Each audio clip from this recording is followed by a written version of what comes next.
മക്കളോടും രക്ഷിതാക്കൾക്ക് ചില ഉത്തരവാദിത്തമുണ്ട്. ഒരിക്കലും മക്കൾക്ക് നിങ്ങളൊരു ഫിത്നയാവരുത്, മക്കൾക്ക് നിങ്ങളൊരു ഫിത്നയാവരുത്. കാരണം പല രക്ഷിതാക്കളും മക്കൾക്ക് ഫിത്നയാ. മക്കളെ തരുന്ന അല്ലാഹു തആല പറഞ്ഞല്ലോ വിശുദ്ധ ഖുർആനിലൂടെ, അല്ലാഹുവാണ് നിങ്ങൾക്ക് പെൺകുട്ടിയെ തരുന്നത്, അല്ലാഹുവാണ് നിങ്ങൾ ആൺകുട്ടിയെ തരുന്നത്, അല്ലാഹുവാണ് നിങ്ങൾ ആൺകുട്ടികളെയും പെൺകുട്ടികളെയും കുട്ടിക്കലർത്തി നൽകുന്നത്. പക്ഷേ ഇന്നത്തെ കാലഘട്ടത്തിൽ പെൺമക്കളെ ലഭിക്കുന്നത് ചില വാപ്പാർക്ക് വലിയ അസൗകര്യമാ.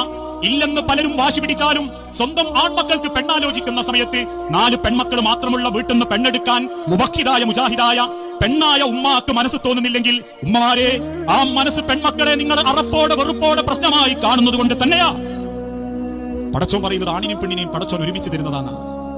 ആണിനെ അല്ലാഹു ഒറ്റക്ക് കൊടുക്കും, പെണ്ണിനെ പടച്ചോൻ കൊടുക്കും ഒറ്റക്ക്. ഇതൊക്കെ അല്ലാഹുവിന്റെ തീരുമാനമാണ്.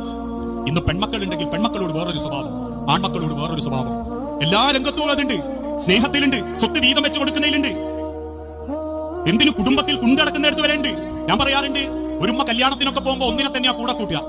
മൂത്തം ചോദിക്കുന്നേ ഞാൻ വരട്ടെ, എന്താ അങ്ങനെ ഞാൻ വന്നാല് ഇവന്താ തന്നെ വേർതിരിവ് ചെറുപ്പത്തിലേ തുടങ്ങും. എന്തെങ്കിലും കിട്ടിയാൽ ഒന്നിനെ കൊടുക്കും, മറ്റേനെ കൊടുക്കൂല. ഇത് സ്നേഹത്തിൽ കാഴ്ചൽ വരെയുണ്ട്, പെരുമാറ്റത്തിൽ കൊടുക്കുന്നവരുണ്ട്. വിശുദ്ധ ഖുർആനിലൂടെ അല്ലാഹു തആല ഒരു ആയത്ത് നമ്മളെ പഠിപ്പിച്ചു. ആ ആയത്ത് മദീനത്തെ പള്ളിയിൽ നിന്ന് ഏത് സമയത്ത് അല്ലാഹുവിന്റെ റസൂൽ ഓതിയാലും സഹാബത്ത് ബോധം കെട്ട് വീഴും. ഏതാ ആയത്ത്? യാ അയ്യുഹല്ലദീന